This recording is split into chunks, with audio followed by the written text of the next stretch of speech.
Facebook founder Mark Zuckerberg heading back to Silicon Valley tonight. He's had 2 days of pretty tense testimony on the Hill behind me.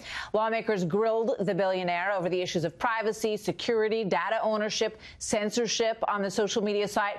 Zuckerberg admitting today his own personal data was collected by Cambridge Analytica as well, something that he has in common with our next guest. Here now, Christopher Deason, a computer business owner who took a survey, innocuously enough, online back in 2014 and fell victim to a privacy breach. So, Chris, what happened to you?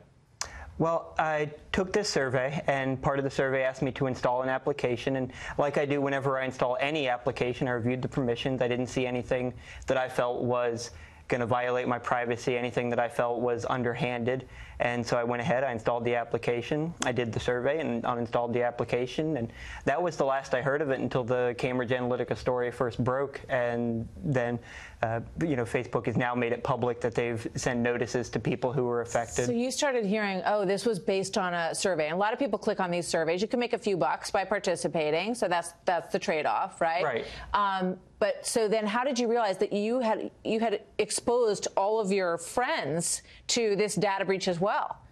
Well, like I said, I didn't find out that I personally had been affected until this week when Facebook started rolling out the announcements and sending people notices. When the story first broke, I recognized the name of the researcher, Alexander Kogan, and I said, I remember doing that survey. I'm probably one of these people, and it turns out that I was. And so really, I was finding out the same way everybody else was through the press. I received no information or notification that anything of mine had been affected. So when you watch all this, and you've had this personal experience, and now so many other people also realize that they got sucked into this as well. What do you think when you watch Mark Zuckerberg being questioned under fire by these members of Congress?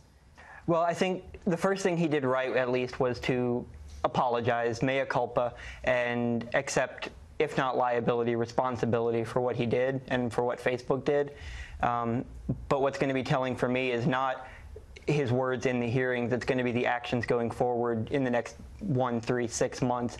Will Facebook actually follow through with these promises to implement new regulations? Will they actually start controlling what these companies can access about us and informing us more plainly and explicitly when third parties access our private information through Facebook? You've actually read the information, because a lot of people don't when they download an app. Right. But you're in the business and you went through it. So there was nothing in there that indicated in any way, are you sure, that any of your information was going to be grabbed from the people that are in your friend group?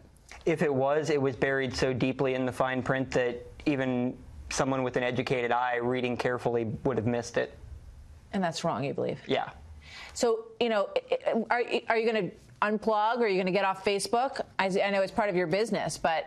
I do use Facebook to run my business, communicate and coordinate with customers, but beyond that, I've, not just as a result of this story, but in general, I've tailored back my Facebook usage. I don't share as much on Facebook now as opposed to 5 or 10 years ago. Chris, thank you very much for sharing your story. Good to see you tonight. Yeah, no Thanks for problem. coming to Washington.